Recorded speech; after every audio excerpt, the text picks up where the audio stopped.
Hello hi आदाब नमस्कार सम्मानित साथियों। Welcome to YouTube channel TET point Mohammad Yusuf Ali के संग। निष्ठा प्रशिक्षण के अंतर्गत 18 मॉड्यूल्स का प्रशिक्षण किया जाना है।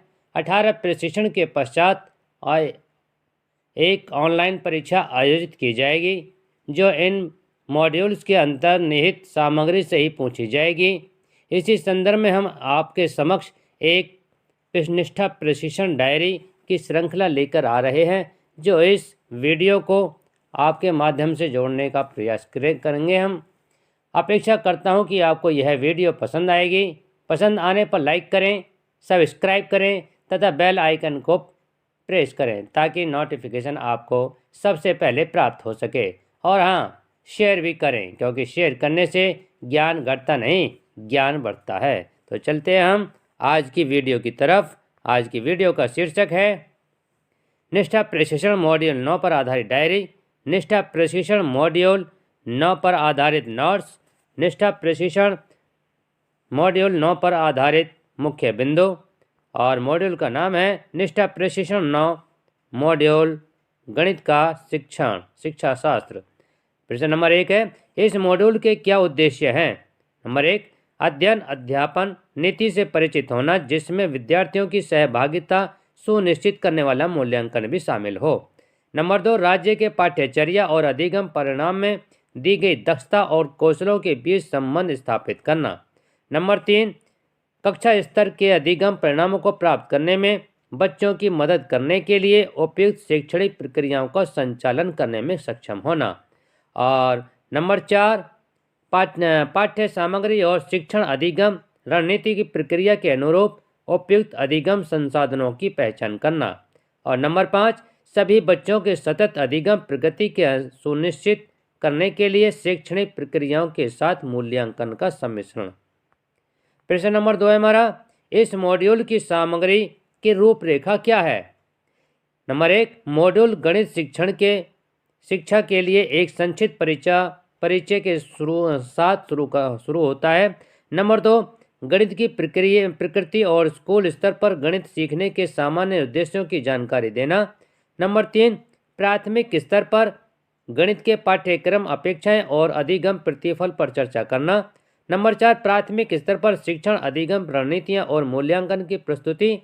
और नंबर 5, उच्च प्राथमिक स्तर पर गणित के पाठ्यक्रम अपेक्षाएं और अधिगम प्रतिफल पर चर्चा। और नंबर 6, उच्च प्राथमिक स्तर पर शिक्षण अधिगम रणनीतियां और मूल्यांकन की प्रस्तुति। क्वेश्चन नंबर 3 हमारा, प्राथमिक स्तर पर गणित की पाठ्यचर्या की क्या अपेक्षाएं हैं? तो इसका उत्तर है, बच्चों से अपेक्षा की जाती है कि वे गिनती तथा संख्या प्रणाली को समझें, गणितीय तकनीकों जैसे दशमलव प्रणाली पर महारत हासिल करने को समझें। नंबर 3, अंकों की एक संख्या तक अपने तरीकों से सरल गणना करें। नंबर 3 अंकीय तक की संख्या पर जोड़, घटा, गुणा और भाग को करने के लिए मानक एल्गोरिदम को समझें और उनका उपयोग करें। समझें भी और तभी उनका उपयोग करें। और आकारों और आकृतियों को समझें तथा उनके अवलोक नियत दोनों में समानता एवं अंतर को भी समझें। अगर हमें समानता और अंतर का पता चल जाएगा तो हमें समझने में भी आसानी होगी, करने में भी आसानी होगी। दैनिक जीवन संख्याओं के संक्रियाएं जैसे जोड़, घटाव, गुणा तथा भाग करने के अपने तरीकों का भी विकास हो सकता है।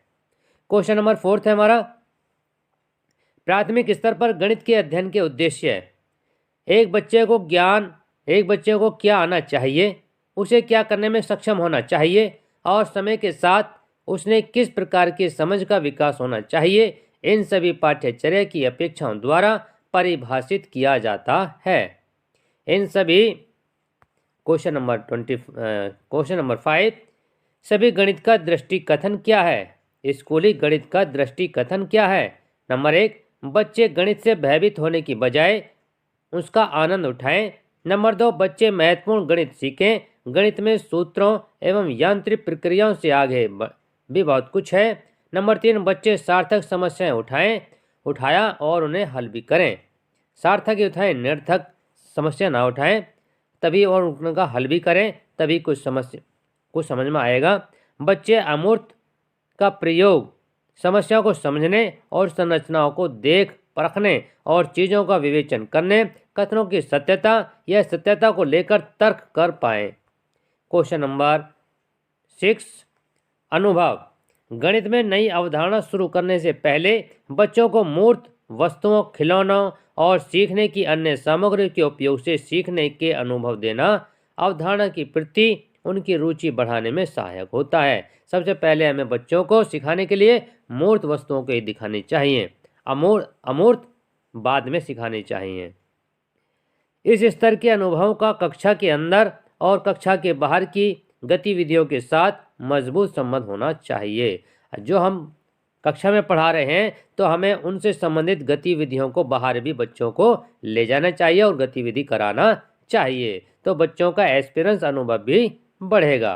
क्वेश्चन नंबर 7, भाषा। सभी बच्चों को शाब्दिक रूप से उनके अनुभवों, टिप्पणियों और परिकल्पना का वर्णन करने के लिए उचित अवसर प्रदान करें।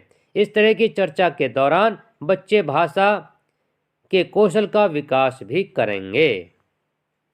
क्वेश्चन नंबर 8 है हमारा चित्रात्मक प्रस्तुति। इससे कैसे सीखेंगे? 6 बच्चों को चित्र की व्याख्या करने के लिए लगाएं और संगत जानकारी खोजने में संलग्न करें। इस तरह के चित्रों में एक समस्या और उनके समाधान में दिखाए जा सकते हैं। क्वेश्चन नंबर 9 है हमारा प्रतीक चिन्ह। अंत में बच्चों को प्रतीकों का उपयोग करके जानकारी दर्शाने और व्याख्या करने के अवसर प्रदान किया जाना चाहिए। क्वेश्चन नंबर 10 हमारा गणित के भाषा के साथ भाषा और पर्यावरण अध्ययन का समेकन। उत्तर है विद्यालय की प्रारंभिक कक्षाओं में अर्थात कक्षा 1 और कक्षा 2 में बच्चे के रखे 1 या 2 भाषाओं और गणित का अध्ययन करते हैं, लेकिन आसपास के वातावरण को समझे जाने की उनकी जरूरत भाषा के संप्रेषण के अच्छे साधन के रूप में और समस्या समाधान में गणितीय विचारों के उपयोग को इन दोनों विषयों में समेकित किया गया है। क्वेश्चन नंबर 11 है हमारा आकलन। आकलन कैसे किया जाने कुछ का? औपचारिक मूल्यांकन यह जानने का एक तरीका है कि छात्रों ने क्या सीखा है। समान रूप से महत्वपूर्ण यह है कि शिक्षकों के लिए अपने स्वयं के शिक्षण विधियों के प्रभावकारिता को समझने का भी एक ये तरीका है। कौन सा? आकलन। क्वेश्चन नंबर 12 है हमारा उच्च प्राथमिक स्तर पर पाठ्यक्रम की बच्चों से क्या अपेक्षाएं की हैं। बच्चों से नियम अपेक्षाएं क्या हैं? वे ये हैं। नंबर 1, वे संख्या के ठोस विचारों से बच्चे बोर्ड की ओर बढ़ें। नंबर 2, बच्चे प्रारूपों को समझें और संख्याओं को इसी तरह से लिखें। नंबर 3, बच्चे चर, व्यंजक, समीकरण, समीका से संबंधित अवधारणाओं को समझें और उनका उपयोग करें। नंबर 4, बच्चे वास्तविक जीवन की समस्याओं को हल करने के लिए अंकगणित और बीजगणित का उपयोग करें और साथ साथ प्रश्नों का निर्माण करें। नंबर 5, परिधि, क्षेत्रफल, आयतन के संबंध में स्पेशल अर्थात समझ विकसित करें और इसे प्रतिदिन समस्या को सुलझाने में भी प्रयोग करें। क्वेश्चन नंबर 13 हमारा उच्च प्राथमिक स्तर पर अध्ययन, अध्यापन, रणनीति और मूल्यांकन, और इसके अंदर टॉपिक है उच्च प्राथमिक स्तर पर गणित। उसका उत्तर है उच्च प्राथमिक स्तर पर गणित एक बड़ी चुनौती है और ऐसे बच्चों के अनुभव और पर्यावरण के करीब होने और अमूर्त होने की दोहरी भूमिका निभानी होती है। क्वेश्चन नंबर 14 हमारा शैक्षणिक प्रक्रियाएं। गणित की शिक्षा को एक कारक प्रभावित कर सकते हैं, लेकिन अध्यापक गणित और अधिगम में महत्वपूर्ण भूमिका निभाते हैं। इसलिए आवश्यक है कि हम यह समझें कि गणित का प्रभावी शिक्षण कैसा होता है और अध्यापक इस पैटर्न को तोड़ने के लिए क्या कर सकते हैं। क्वेश्चन नंबर 15 हमारा गणित की रुचिपूर्ण बनाने के लिए कौन कौन सी क्रियाएं आवश्यक हैं। इसका उत्तर है निम्न क्रियाएं करनी आवश्यक है। नंबर 1, भागीदारी सबकी होनी चाहिए, जुड़ाव होना चाहिए, अवलोकन होना चाहिए, और नंबर 4, परिकल्पना और गणना उनका सत्यापन होना चाहिए। समस्या खड़ी करनी चाहिए और जो समस्या है उसको फिर सुलझाना भी चाहिए। दृश्य और दृश्य बनाना चाहिए। जो समस्या है उसे इस प्रकार से समझाना चाहिए जो एक दृश्य बन जाए और उसका संबंध भी स्थापित करना चाहिए। व्यवस्थित तारक पद्धति द्वारा और गणितीय संचार। क्वेश्चन नंबर 16 है हमारा, प्राथमिक स्तर पर गणितीय सीखने के मूल्यांकन पर ध्यान केंद्रित किया जाना कि बच्चे कैसे सीखते हैं। उत्तर है इसका, मूल्यांकन इन बिंदुओं पर किया जाएगा कि बच्चे गणित कैसे सीखते हैं, इसकी समझ पर। नंबर 2, गणितीय अवधारणा और दैनिक जीवन में उनके अनुप्रयोग के विकास पर। नंबर 3, बच्चों के सामाजिक व्यक्तिगत गुणों के विकास पर। नंबर 17 हमारा, गणित में मोटे तौर पर किसका आकलन किया जाना चाहिए। और उत्तर है इसका, आकलन किया जाना चाहिए निम्न का, गणितीय संचार का, समस्याओं को हल करने के लिए गणितीय ज्ञान का उपयोग करना। नंबर 3, गणित के प्रति रुचि। नंबर 4, अवधारणा और प्रक्रियाएं। नंबर 5, गणितीय तर्क और रीजनिंग। और नंबर 6, सामाजिक व्यक्तिगत गुण। क्वेश्चन नंबर 18 है हमारा, अगर आपको वीडियो पसंद आ रही है, कोई भी क्वेश्चन पसंद आया हो तो लाइक करें, सब्सक्राइब करें। विद्यार्थी का किन क्षमताओं के संबंध में आकलन किया जाना चाहिए कि वह इसमें कितने सक्षम हैं। इसका उत्तर है गणितीय तथ्यों और आंकड़ों इत्यादि को समेकित करने और उससे निष्कर्ष निकालने में या फिर उसके कारण जानने में। नंबर 2, गणित की विभिन्न शाखाओं जैसे अंकगणित, बीजगणित, ज्यामितीय, आंकड़ों के प्रबंधन, क्षेत्रमिति आदि की मूल संरचना को समझने में, दैनिक जीवन की स्थितियों से संबंधित समस्याओं को हल करने के लिए इस स्थिति पर सीखी गई गणितीय अवधारणाओं को लागू करने में। नंबर 19 हमारा, ये दुनिया नहीं है, ये भिन्न है। ये दुनिया की जगह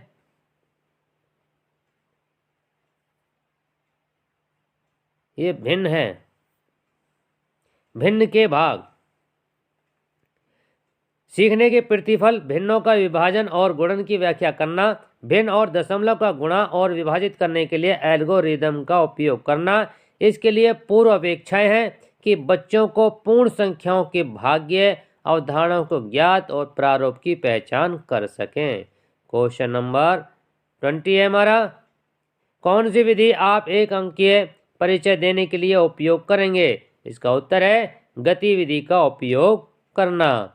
क्वेश्चन नंबर 21 है हमारा, x व्यंजक x + 2 है। उत्तर है इसका किसी ज्ञात और अज्ञात संख्या के बीच का संबंध। क्वेश्चन नंबर 22 है हमारा, गणित कक्षा में बच्चों को गणितीय अवधारणाओं के बारे में उनके विचारों को पेश कर और चर्चा करनी चाहिए। क्वेश्चन नंबर 23 है हमारा, अगर आपको वीडियो पसंद आ रही हो तो लाइक करें, सब्सक्राइब करें। एक प्रासंगिक स्थिति पर काम करते हुए छात्रों से उम्मीद है। इसमें उत्तर है इसमें शामिल गणितीय सिद्धांत की पहचान करें। क्वेश्चन नंबर 24 है, प्राथमिक स्तर पर गणित सीखने के मूल्यांकन के लिए किस पर ध्यान दिया जाना चाहिए। और इसका सही उत्तर है बच्चे कैसे सीखते हैं। क्वेश्चन नंबर 25, गणित यह विकसित करने में मदद करता है। क्या मदद करता है। नंबर 1, तार्किक विचार विकसित करने में मदद करता है, कल्पना विकसित करने में मदद करता है और अमूर्त सोच विकसित करने में मदद करता है।